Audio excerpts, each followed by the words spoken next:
Hi everyone, it's Christy from Green Eye Tarot, and I am here to do a VR to Empress and Basil and to Simon from the Hermit's Cave and a dozen other tarot YouTubers who've done the hashtag myworkhorsedecks. I think this is kind of a really awesome way to showcase the decks that we love, and I've been having so much fun watching everyone else's videos that showcase their workhorse decks. I love the prompts. So the prompts are shadow work, inner child work, pathworking, personal growth and development, ride or die, and hello there, and hello again. So hello there would be like a deck that maybe just came into your collection and that you're just getting to know. Hello again, one that you've had for a long time and that you're just getting reacquainted with and using more. So I'm gonna flip the camera around and let's get started. Hello. Okay, so our first prompt for the hashtag myworkhorsedecks is shadow work. I cheated a little bit and I picked a tarot deck and an oracle deck for each prompt, just because I felt like it would be fun to kind of pick between the two, tarot and oracle, for each prompt. So for shadow work, for the tarot deck, I picked the Darkness of Light Tarot. This, I believe, is the 4th edition. I had a 2nd edition that I rehomed with the white borders, but this is I believe it's the 4th edition.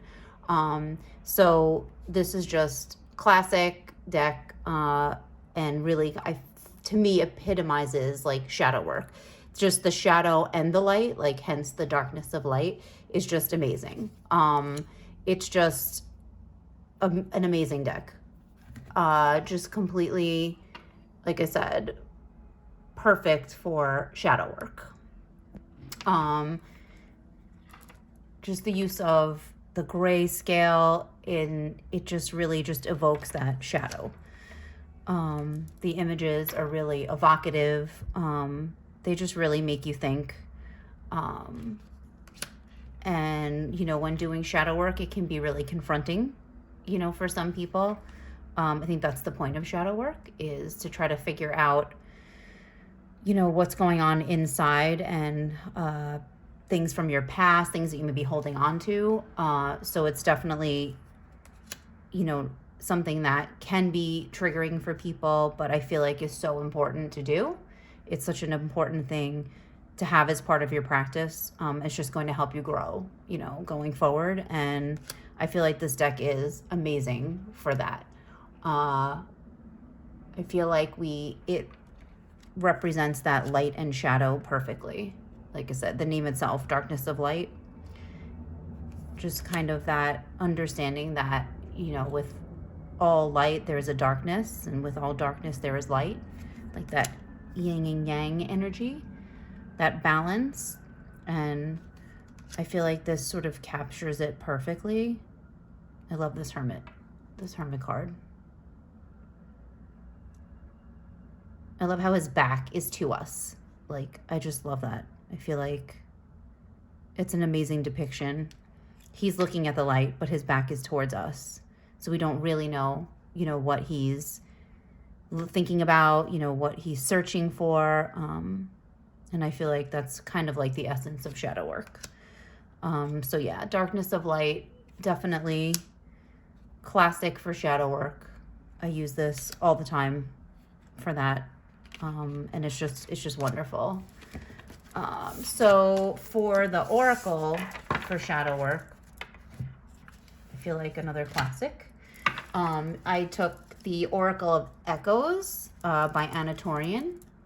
This is not the newest edition with the extra cards. This is I believe it's the 1st edition. So it doesn't have the new card stock. It doesn't have the extra cards, but still wonderful. And here we have Shadow Self. Perfect. How appropriate for talking about shadow work. Her artwork is it just begs you to examine it and to intuitively feel whatever her artwork is like evoking with you. I mean, it has keywords that says let go, new horizons. So there's definitely words on there. There's a starting point, but I feel like her artwork just really allows you to use your intuition.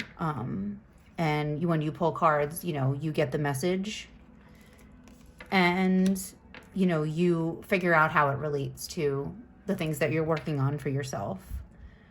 So I feel like this deck is amazing for shadow work. Here's intuition again, very appropriate. I just feel like this is one of those decks that using your intuition is key, and especially for the shadow work. Love this. Chaos. Just so much depth. The ancestors, so much depth in this deck. Her artwork is just, to me, it's just amazing. It's so evocative, and it just kind of brings up a lot of feelings. Even if they're not always positive feelings, it's definitely things that we have to deal with. So I feel like this is like an amazing deck for shadow work. Sorrow. So many aspects, vulnerability of shadow just presented in this deck. And I just, like I said, feel like it's just the perfect, for me at least, the perfect way, to do shadow work. It pairs with so many decks. It pairs so well with the Darkness of Light. Obviously her Tarot of the Abyss. It would, pair beautifully with, but it's just an amazing deck all around. So inner child work. This was interesting just because I don't do a lot of inner child work, but when I do, this is definitely the deck that is for inner child work for me. This is the Anne of Green Gables Tarot. Maybe not known by many, but it definitely reminds me of my childhood. This was, I believe, a Kickstarter. I actually got it after the Kickstarter. I didn't back the Kickstarter, but I did get it afterwards. And you can find it's Disordered Mind _zines. So I believe the artist is still selling the deck. I don't know if it's still available. I can definitely find out, but yes, the Anne of Green, these are the backs. I don't know if you love Anne of Green Gables like I did as a child, but this is a huge part of my childhood. Anne of Green Gables was something that I treasured. The books, the movie, the original 80s movie with Megan Follows, just, I can't even tell you how much of a part of my childhood Anne of Green Gables is for me. So this deck just literally brings me back to my childhood. Every image, every scene, if anyone is familiar with the books or like I said, the movies from the 80s, they just, when you see the cards, what scene. So it just takes me back. And so many times I watched it. I watched the Anne of Green Gables movie, like when trying to escape. For me, it was like an escape. I learned to love Tennyson's poetry because of The Lady of Shalott from the movie. That's how I started reading Tennyson's poetry, loving Tennyson's poetry. Just, it had such a profound impact on my childhood. I just adored the story and the characters, and this deck, as soon as I saw that it was available, I just snatched it up because it's just my childhood in a tarot deck. So perfect. Oh, it's Gilbert Blythe. Sigh, Gilbert Blythe. So yeah, it just, like I said, any kind of inner child work that I want to do, this deck just really brings me back to the days of my childhood, and it's just magnificent. I know it's sort of a very specialized deck, very unique, and obviously will only appeal to, people who are lovers of Anne of Green Gables. This is when Anne Shirley wins the Avery Scholarship when she's at Queen's College. it's wonderful. Oh, when Diana is getting married and they're just being silly and just being girls before they move into their adult life of marriage and children. And it just, yeah, it evokes so much. And I just love this deck so much. So that's definitely my pick for inner child work. And for Oracle, inner child work, I definitely went with Into the Lonely Woods, which is a newer Oracle deck that I have in my collection, but one that has just basically stolen my heart because it's just so sweet and so gentle, and just basically, to me, it reminds me of Where the Wild Things Are. I know a lot of people have said the creatures kind of remind them of Where the Wild Things Are, which was big, again, part of my childhood. So I just love it. It's just, they're just so sweet and so sad, and a lot of memories from childhood. Sometimes, you know, we can feel lonely, especially if we're different or we feel like we're different, feel like we can't be ourselves around everyone.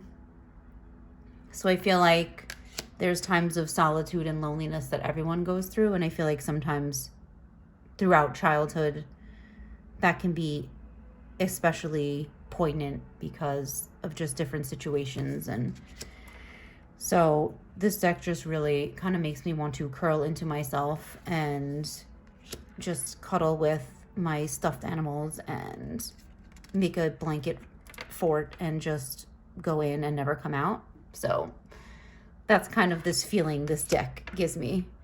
Look, your little island, see? Make a blanket fort and go in and just be in your little island with your stuffies and your blanket and just be a child. So this deck really, your truth is powerful. And I feel like that's so appropriate for childhood. You know, so many times we're told what to do when we're kids, and, you know, we're told how to be and how to behave and what to like and what we want to be when we grow up. And we rarely, you know, get to just be ourselves. And I feel like that's, you know, part of shadow work with with inner child work, that, you know, just that, you know, some of those scars we may have from not being able to be ourselves, or people not understanding us and understanding our interests. And I had a huge imagination when I was a kid, and so I played pretend all the time. And you know, sometimes I did it by myself because nobody else wanted to play the pretend games that I wanted to play. So this just kind of makes me think of that pretend, you know, that world that you go into when you're a child, and those imaginary friends you make for yourself. I feel like these creatures are like those imaginary friends. So Into the Lonely Woods, definitely inner child work for sure. Next up for the prompts is Pathworking. This is kind of one of my favorites. I do Pathworking quite a bit in my spiritual practice. A lot of journaling that goes along with that. So this was kind of fun because I have a lot of decks that I feel like kind of fill this niche, you know, for Pathworking. But really, my most favorite, I feel like the one I use the most, is Tarot of the Hidden Realm. Another classic. You know, it's been around for a while. I've had it for a very long time. This deck is, you know, wonderful because of the close-up images. I feel like I know a lot of people have, you know, spoken about how it can be difficult to read with, you know, as a tarot because of the way how close up the images are, and it's a lot of figures, and there's not a lot of scene, you know, to go off. So it's hard to make a narrative because there isn't really necessarily a full scene. The close-up images, I feel, make this perfect for Pathworking. It's just the figures that are on the cards. It's like you've entered the hidden realm, and these are the inhabitants that you're meeting. So I feel like you can kind of make up stories for what's happening in each of the images. And while the guidebook is amazing, I feel like this is one of the best guidebooks especially for like a mass market deck. This is one of the best guidebooks around. You know, I feel like it's Barbara Moore, so you know, of course you're going to get a really lovely, you know, guidebook. So there are backstories and sort of a narrative about the people in the cards, but I feel like you could also kind of make up your own stories for the images that are in the cards. So just like the Nine of Swords, you know, this, like the way she's crouched, like the look on her face, her owl companion, you know, what is she looking at? What is she looks like she's ready for something, you know, what is it that she's preparing for? You know, there's just so much. You can sort of make up your own story. You know, the Three of Cups, we sort of know the traditional meaning of the Three of Cups, but you know, who are these three girls? Are they sisters? You know, are they friends? Are they, you know, a mother and two daughters? Like, what story can we create? And, you know, as we continue down our path, you know, you just continue to meet all of these just wonderful, beautiful, mysterious, you know, maybe a little bit scary creatures that inhabit this realm. And I just feel like this is just a perfect deck for pathworking and journaling while you do that, because Julia Jeffrey is truly one of my favorite artists, definitely my favorite tarot artist. Just I adore her work, and it's just, it really, this is truly Fae energy. This is what I think of when I think of the Fae, are these creatures, and these just people who inhabit this realm. I just feel like it's beautiful, and pathworking with it is just absolutely wonderful. I feel like as a sort of a runner-up, the Forest of Enchantment Tarot is another one that's just wonderful, because it is basically a journey through the enchanted forest, and you know, again, wonderful for pathworking. It's another one that, you know, I usually pull out for that, but definitely Tarot of the Hidden Realm, absolute favorite for any kind of pathworking, just because of the gorgeous close-up images and, you know, just the creatures that you will meet as you go through the Hidden Realm.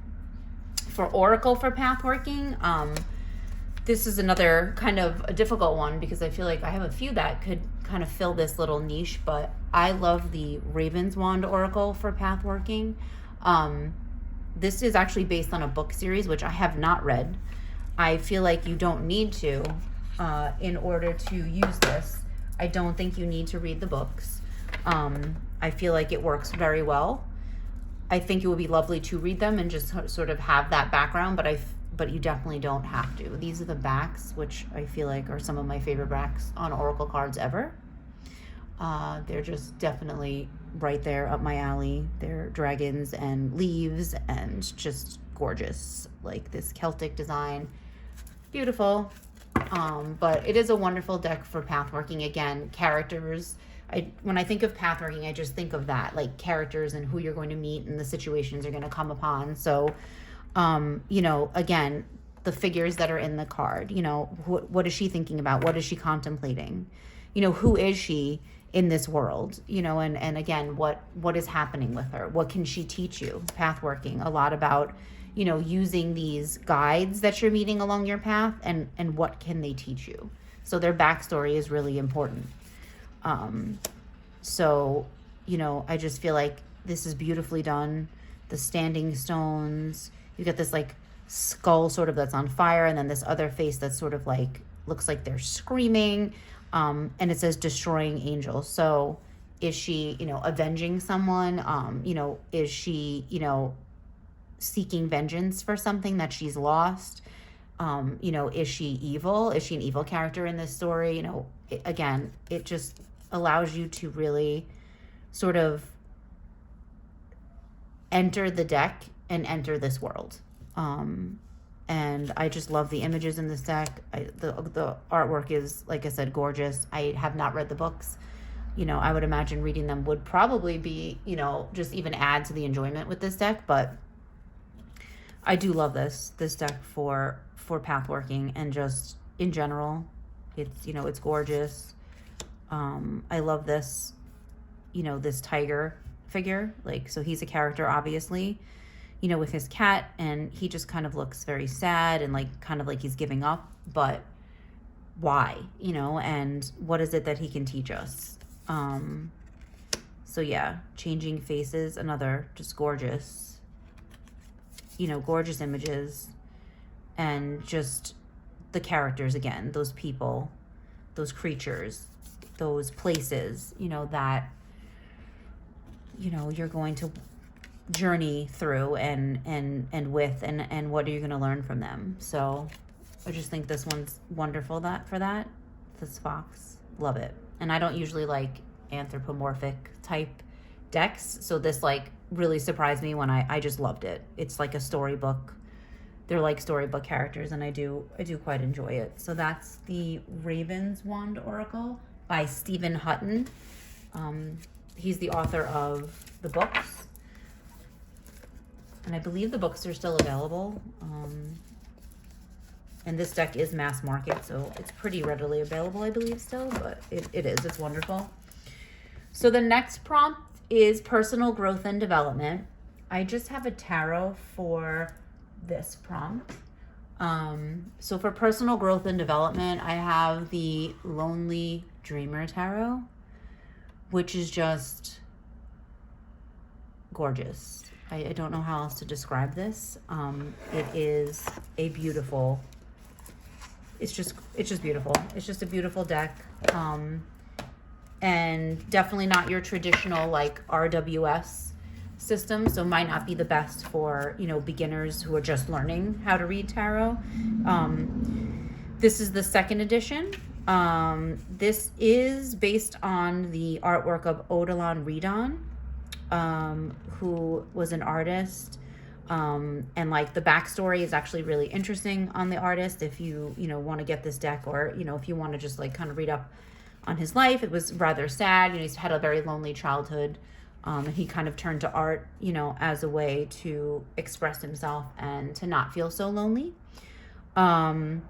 So it's just basically artwork, you know, that has been reworked into the tarot. Like I said, it is a wonderful, it's just an amazing deck, and I'm still sort of getting to know it, but I've been having a lovely time sort of using the images and what I know of traditional tarot meanings, because like I said, it doesn't follow, it's not really RWS, it's not really following that set system that we know. But for personal growth and development, I feel like this is you know, one of those decks that's really going to make you think. And I feel like that's the key to, you know, your growth is, you know, something that gets you to really think and to use your intuition for what these messages could mean. But I just feel like the artwork is stunning. You know, it's obviously, you know, art that was taken and put into the tarot. So I believe there were some, you know, little additions added, just, you know, little things to help them sort of align with the traditional meanings. But I just feel like they're just gorgeous. The color palette, just everything about the cards, you know, makes you think. I feel like it's one of those decks, like you really sort of have to look at the card and study it in order to get the meaning when you're doing a reading. So I feel like it's wonderful for that growth and development. At least for me, you know, having that deck that makes you think is really important for that. The Page of Cups with the shell. It's just, yeah, it's just a wonderful deck. It's gorgeous. The cardstock is pretty divine on it as well. But the Queen of Swords, the King of Swords, you know, with the butterflies, and he looks like there's like stars like in his hand. There's just a lot of kind of symbolism that you may think is hidden at first. It's definitely there. And I feel like, you know, they did a great job of like the colors, like the choice of colors and the artwork that was chosen for each card. I feel like it was done really well. But yeah, it's just a great deck. Like I said, I'm still getting to know it, but I've been really enjoying using it intuitively. There is definitely a guidebook, and it does go into the, obviously the meanings of the cards, and it does talk about the artwork, which is great. It relates, the images, the things that are in the image, and it relates it to the meaning. So, the guidebook is definitely good for, kind of learning why the art was chosen for each particular card. But I feel like this deck is like really amazing for intuitive readings, and for helping build that skill, because I feel like that's something that is a skill that needs to be worked on. I know for me that's the case. I started reading tarot when I was a teenager, and of course it was by the book. It was the meanings. It was learning the meanings. But I feel like you get so much out of just looking at the cards and what is it saying to you. And these cards are just wonderful for that. So that's why I definitely picked this Lonely Dreamer Tarot for personal growth and development. It's a great deck, and wonderful for that. And the next prompt is Ride or Die, which for me was I guess kind of easy. I feel like it was pretty easy in that my Ride or Die is the Universal Weight Tarot deck. And this is my second copy. My first copy is in a box that is kept in near my altar. And it's because it's the first deck I ever had, that I ever owned. And it's the copyright 1990. I believe I got it in 1994. So this will always be my Ride or Die. Like I said, this is my second copy, Universal Weight Tarot deck. I love the backs. This is the cardstock. To me, this is like dream cardstock. I don't know. I know everyone loves. I love like a rose petal. I love the linen, but to me, this is just amazing shuffle. And this is just the RWS, the good old Rider-Waite Smith, traditional images, but it doesn't get any more, Ride or Die than this for me. It's the first deck I ever had. The deck I learned to read tarot with. I kept it hidden because, back then nobody knew what tarot was or, what it represented. And so you had to kind of keep it hidden, at least for me. I had to sort of keep that part of myself hidden. So a lot of time spent alone with this and just learning how to read tarot. I love strength. Strength is I don't know. I just love strength in the RWS, the traditional. It's one of my favorite cards in the tarot deck in general, but I just love the RWS. I don't know. This Universal Weight Tarot, I love the colors in it. To me, they're just vibrant, but without being too vibrant. And then there's pastels without it being too pastel. I sort of just love this deck. It's a classic. It's definitely the Ride or Die. I got this backup copy because I just wanted to preserve my original teenage copy as best I could.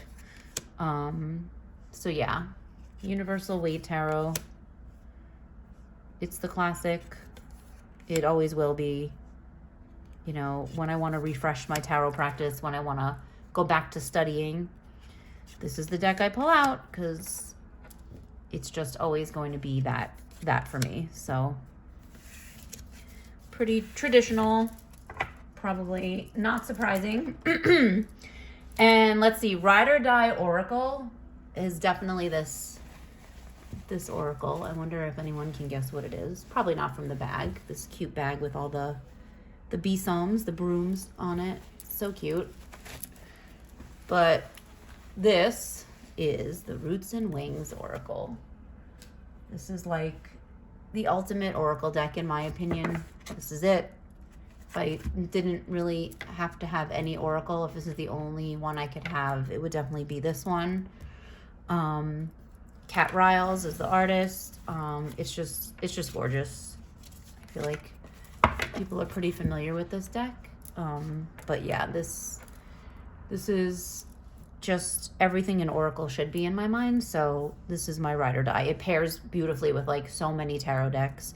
it's wonderful just alone, a one card pull. I did that for a while in my tarot and oracle practice. I used this and just pulled one card. In my grimoire, I had a practice where I was pulling a card and then, you know, kind of drawing and doing art related to the card. I am no artist, and I'm definitely not as talented as the artist who created this deck, but I just like love that as a practice, just to connect with the cards.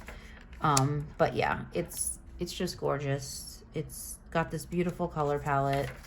And you know, it just, again, makes you want to step into the cards. They are that rose, like very rose petal, so they're a little sticky. I know some people don't like rose petal because of that, because they do tend to stick together. You definitely can't fan these out. That's for sure. It's not going to work, but they do shuffle really well. I tend to overhand shuffle these because I don't want to ruin them. They're that precious to me. So, but you can. They're really bendy. Like you definitely could, you know, riffle shuffle them, I feel like, and they would be fine. They're pretty sturdy, but they do stick. But that does not take away from the gorgeous artwork, you know, just from the keywords. It does come with like the little pamphlet, but you really don't need it. These are, you know, I feel like the keywords are perfect for the art, and it's just a wonderful all-around oracle deck. There's really not anything bad to say about this deck. It's amazing. Spiritual guidance, just so beautiful. Her art is it's just beautiful. And I know there's a mini Roots and Wings. I don't have it. I'm not really a fan of mini decks. I have like not great eyesight, and I just kind of need like larger type cards. And so mini decks, I would definitely have it. But I don't think it's something that I would use. I think I would still just pull out this, you know, regular size. But the Divine, look at that. It's divine. But yeah, Roots and Wings, Ride or Die. If I could only have one oracle deck, it would definitely be this one. Again, not too surprising. I feel like a lot of people love that. So hello there. So this is a new deck, obviously, in the collection that you're getting to know. So this, for me, is the Penumbra Tarot, which you don't really hear much about, or at least I don't. I haven't heard much about it. I haven't seen many walkthroughs of it, which maybe I'll film one just because I think it definitely deserves it. But this is by the lovely Ethony with Eris Elizabeth doing the artwork. She's fabulous, wonderful artist. And I really love the guidebook. That's why I'll have to do a walkthrough of this, because the guidebook is sort of amazing in this deck, for like a lot of reasons. Never mind the fact that, like, look how thick it is. Like, that's like super chunky, but it just has some amazing information in it, and the way that the information presented is really unique. But so this is getting to know. This is a very new deck for me, so I'm just getting to know it. These are the backs. Gorgeous. It's got gilding. It's like this bronze gilding. The cardstock is really nice. I believe this is still in order because I'm in the middle of getting to know it still and still kind of studying it. I wanted to go through each card and read the guidebook because, like I said, the guidebook has some really interesting information. There's actually a song that goes along with each card that the artist, I guess, listened to while she was doing the artwork. And there's a playlist available. I believe it's on Spotify that is just the Penumbra Tarot, and it's got all the songs. So just a cool layer, you know, to learning this deck is kind of listening to the music that they give you in the guidebook. So, but yeah, so this is definitely new. Definitely different from a lot of decks that I have, but I don't know, I kind of just really like the way it was presented from images I saw. It's the High Priestess. The colors are like really saturated. I kind of love this Empress. It's like pomegranate seeds, and you know, it's like new birth and new life, and but without being a pregnant Empress. So I kind of enjoy that. But yeah, I like the artwork. Like I said, it's very vibrant, and I definitely have some favorite cards already in this deck. You know, just from kind of flipping through the cards, but this is one that I definitely have to get to know, because it's very different than what I'm used to using. I kind of love this strength card. It's like the woman becomes the lion. So it's like a woman, half lion, sort of. I know in the guidebook it talks about, it's got like drag queen energy, and I sort of love that. Just love it. It's a beautiful hermit. Kind of like decks where the hermit is a woman, depicted as a woman. I know it's traditionally a man, but I like when we kind of change that up and see different genders and different representations than what is usually traditional. But yeah, it's a very, very gorgeous deck. The cardstock is very nice. It's like that matte, but like that slippery matte, right? That we all love that sound, that ASMR that we can listen to, just cards being like shuffled or rubbed together or fanned out. But it makes that lovely little sound that we all like. So yeah, it's so far, it's, you know, it's very beautiful, and I feel like it's very different. Each card is very different. I'm liking the guidebook. This is definitely one where like the guidebook is, I feel like, essential. I feel like you get a lot from the guidebook. There's Ethany's input, then the artist has tells you exactly why she chose this art and what and how she channeled it, and like I said, then the music aspect of it, it's just great. Like I feel like the song aspect of it. I like the moon. Look at the moon and the sun. So we have like the creatures, but see how they are like yin yang halves of each other. I love that. Gorgeous. This is one of the reasons why I bought the deck right here. So yeah, the Penumbra Tarot. It's by Ethany. The artist is Eris Elizabeth, and yeah, I'm looking forward to getting to know this deck more. It's very interesting, and like I said, guidebook, chunk, e-guidebook. So maybe I'll do a walkthrough of that, because like I said, I haven't seen a lot of those. Hello There Oracle deck is this Celtic Spirit Oracle, which I'm loving. It's really nice. I'm really enjoying it. These rock pool, decks are just kind of getting nicer and nicer. And I'm kind of really loving them. Look at the backs. I mean, you can't, at least me, can't not love these backs. They're gorgeous. And it is like the new rock pool, like sort of matte, like silky matte cardstock, which is nice. Again, ASMR for anyone who likes that sound. But yeah, beautiful color palette, like very like nature inspired color palette. Just been using this alongside the Tarot of the Hidden Realm because it feels like Fae energy to me. It definitely has that Celtic feel. The Celtic Spirit Oracle, definitely, they've captured that. And I do like the keywords. There's like 3 keywords on each, which I think is great. It's expansive. So, if you resonate with one of the keywords more than the others, it's a good way, to be able to use the deck. But it definitely gives me this Fae energy. Like, look at this crone, the fairy godmother. Like, she's straight out of Labyrinth, which is like literally one of my favorite movies of all time. So she's like straight out of Jim Henson world, puppets to me. And I just love it. I just love her. The white stag. It's really beautiful. For a mass market Oracle deck, the she, again, Fae energy all the way. It's just really like a beautiful Oracle deck, a mass market Oracle, and I'm like really enjoying getting to know it. I'm really enjoying using it, alongside my tarot decks. I feel like this might replace some Oracle decks in my collection. I feel like I may be calling, Oracle decks because I don't use Oracle as much as I use tarot. So I feel like having a few like key oracle decks is really important for me. I don't think I need like a huge collection, but this one is definitely, definitely going to stay in my collection, and I'm going to be using it for a long time. I'm really enjoying getting to know it.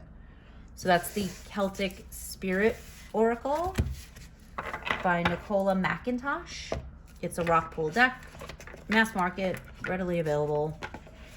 I think I got it on Amazon, but it's really nice. I really love it. So hello again. Hello again. I have a few decks because, let's be honest, there's probably decks sitting on my shelf that I could definitely get to know again. But hello again. For me, that I kind of pulled out recently and just started flipping through again is the Green Witch Tarot. I've been sort of in my own practice, I identify as a witch, so I'm always drawn to witchy tarot decks and witchy oracle decks and just anything that contributes to that practice. So this this deck is just, again, a classic, but one that I haven't used for a while, and I feel like that should change because I feel like it's a gorgeous deck. It's very, to me, it follows the Rider-Waite-Smith. So it's, the scenes, are wonderful. It's got that great narrative aspect to it. So I feel like, it's one of those decks like the Forest of Enchantment that literally sort of leads you into a world. But for this, it's like a very witchy world, and very earthy, and, includes lots of plants, and which I think is wonderful. And I think the way they're incorporated into the cards is beautiful. Again, a wonderful guidebook, that really does help you understand why each herb or plant or flower was chosen. Hence the Green Witch Tarot. So I feel like they did a really good, a good job with incorporating trees and plants and flowers and then explaining why, so it's just a deck that I really want to get to know again, after just kind of pulling it out. It's one that I would like to use more. I feel like I need to kind of cull some of my mass market collection just for me personally.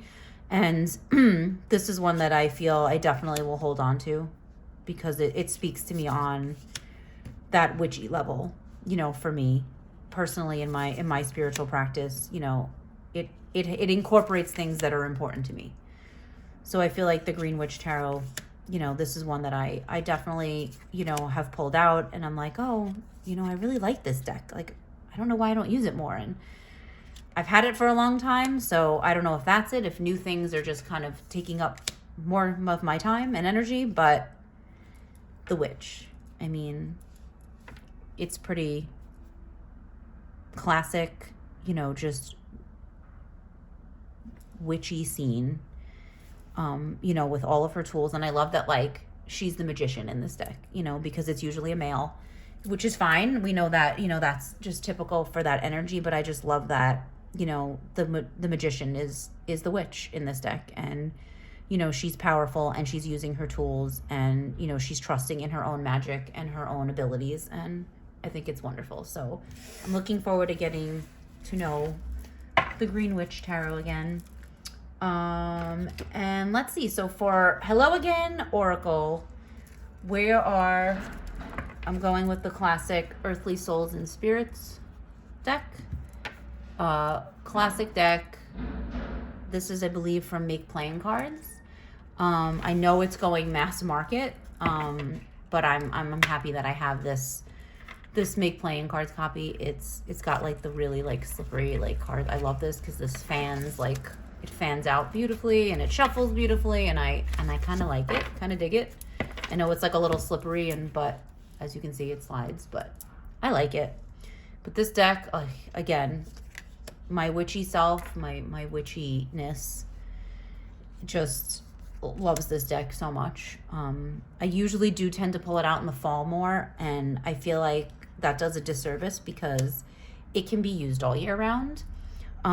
It does kind of give off that Samhain Halloween vibe, but I feel like it definitely needs to be pulled out and used, because again, this is one of those, like, I feel this in my soul as a witchy individual. So I feel like this Earthly Souls and Spirits needs to definitely make its way into me using it, you know, on a regular basis. And I'm just kind of like really loving just looking at the images again, because I remember falling in love with this deck. And I remember it, you know, being like one of the first Oracle decks, you know, that I've ever purchased. So I just love it. The witchy energy. The artwork is just absolutely stunning. Look at the fox. I mean, Earth. I love fox. I love the foxes. And then look at this. I mean, if this just doesn't scream like Samhain, like Halloween, fall, my favorite season. So these scenes are just, the artwork is obviously just gorgeous, and that witchy energy is like just perfect. I have nothing bad to say about this deck, other than I am just sad that I don't use it as much as I should, and I'm definitely gonna change that, and I'm gonna be getting to know this deck again, because it's just wonderful. That energy, that witchy energy, is amazing. So that's hello again, Earthly Souls and Spirits, and that's it. Those are all the prompts. So I hope you guys enjoyed this video. I know it was a little bit long, but I just really enjoyed kind of looking at the prompts and deciding, you know, which one fit into each one. It was kind of a lot of fun. I've been really enjoying watching everyone's VRs to this tag. I love just the variety. I love seeing, you know, what people pick, and like I love like kind of like comparing it to what I pick, and then it really makes me think like, oh yeah, that deck would be great for pathworking or inner child work. So it's been amazing watching everyone. So I hope, you know, you enjoyed this video. If you did, my channel is really fairly new. This is only my second video, so if you could give it a like, a thumbs up, that would be wonderful. If you want to subscribe, I'm going to be making, you know, more videos now that I'm getting more comfortable. Going to be doing some walkthroughs of some obscure decks that I have that I feel like need some attention. So I hope you subscribe, and I hope you have a wonderfully blessed day. Bye.